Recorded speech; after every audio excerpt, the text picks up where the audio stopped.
I'd like to move into the presentation about recalling our township's history. And tonight is something rather special, especially for me, in that this is kind of the culmination of something I've been working on for several years with a lot of other people, and it's commemorating the Marquis De Lafayette's visit here in Lancaster. And we'll kind of get into several of these various components. Looks like we're up. So this July, we are, as part of a nationwide celebration of the 13-month reenactment of Lafayette's farewell tour.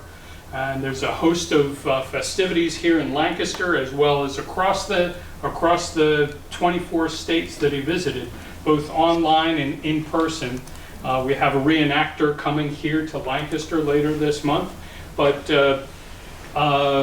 generally speaking, when people are younger than 40 years old, they have no idea who Lafayette was. So, sorry, no, please don't take offense. I'm just saying, generally speaking, that's kind of the cutoff of where the educational system stopped teaching about Marquis de Lafayette. But in essence, he was a fabulously wealthy French aristocrat, 19 years of age, comes across the Atlantic to join the Revolutionary War, to serve under George Washington. He makes massive amounts of donations of materials, money, equipment, munitions, all kinds of things to help the Continental Army. He goes on to lead as Major General, to lead various units of the Continental Army. He's wounded at the Battle of Brandywine. He then astoundingly is able to get the French government to send the French Navy. If you remember, the French Navy comes across and they, block Cornwallis at Yorktown, and Lafayette and Alexander Hamilton come in and block him from the land side, and thus winning the Revolutionary War. That's where Cornwallis surrendered. So at the end of the Revolutionary War, Lafayette was held in such incredibly high esteem that he was tantamount to George Washington. And as you'll see in the U.S. House of Representatives, here's the Speaker's dais. On the right-hand side is a larger-than-life, full-length portrait of George Washington. On the left side, larger-than-life, full-length portrait of the Marquis de Lafayette. And nobody knows who he is. So our purpose is, part of this effort, is to do this bicentennial reenactment to help people learn about Lafayette. And the reenactment is 200 years since his farewell tour. So in 1824, James Monroe, the president, invites Lafayette, now 69 years old, to come back to the United States, to visit the old battlefields, to see any surviving friends, and to make speeches and be celebrated and have parades. So he comes over. His bill is paid by the U.S. Congress. This was done in a time of great political turmoil, right? Things don't change all that much. But he comes across to help rebuild the spirit of 1776. And he's supposed to travel for 3 months. He ends up traveling for 13. He covers 6,000 miles and visits all 24 of the then United States, visiting battlefields, cities, old friends, prominent citizens. Everyone was clamoring to be on the farewell tour, to have Lafayette come to that city. At the end of the tour, John Quincy Adams authorized use of the American warship, the Susquehanna, to take him home. I mean, this was a free ride. So what I'm going to be talking about is what happened here in Lancaster County.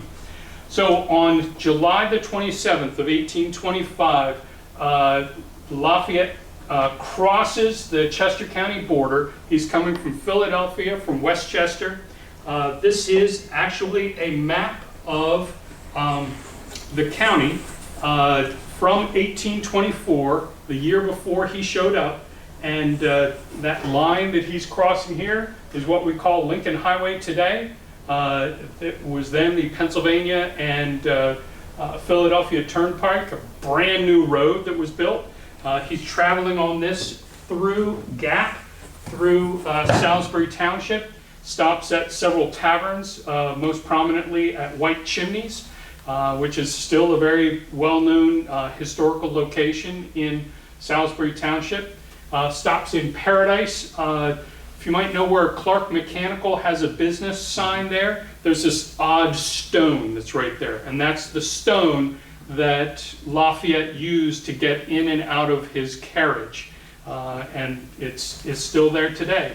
He makes his way into East Lampeter Township, and there's a massive gathering there, a troop muster, where roughly 5,000 people gathered. Now 5,000 doesn't sound like a whole lot today, but in 1825, that was 1/10 of the county's population gathered at that location to greet Lafayette when he showed up.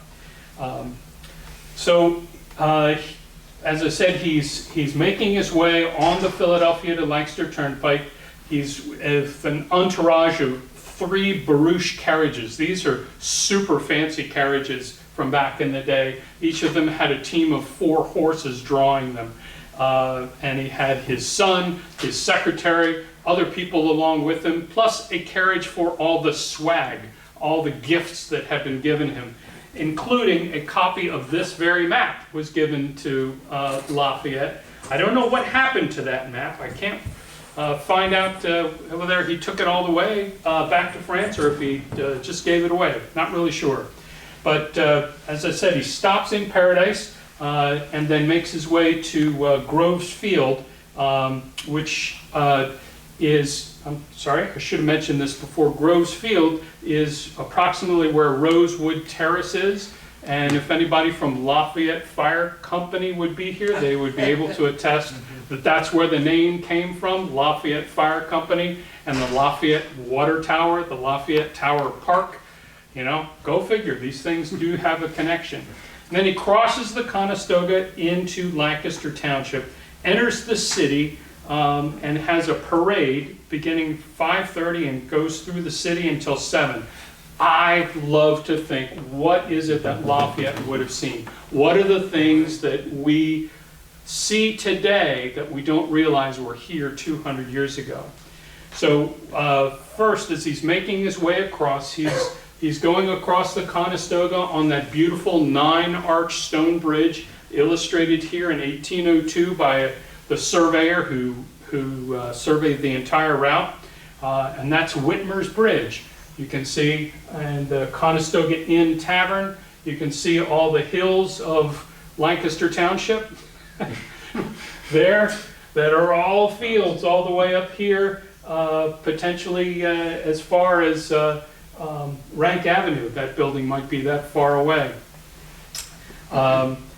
The view looking up that hill, up East King Street, must have been astounding. So he crosses over the bridge and heads up East King Street. And as many of us know, East King Street turned out to be too steep, so a bypass was created that was flatter, and we call that North Conestoga Drive and Rank Mill Road. So just on the other side, it makes a longer stretch for horses to be able to carry loads that far up. Now, in the middle of the bridge, there was a plaque that was placed in honor of Abram Whitmer, who built this bridge out of his own funds, without any contract from the county to purchase it, without any ability to collect tolls. So it was an astounding donation that that man made to development of our community and our nation, actually. That plaque then was taken from the old bridge when it was demolished in 1934, and you can see that plaque today. This plaque would have been seen by Lafayette when he crossed the bridge into Lancaster Township. As he came across then, got closer to the Conestoga Inn, or Whitmer's Tavern as some people call it.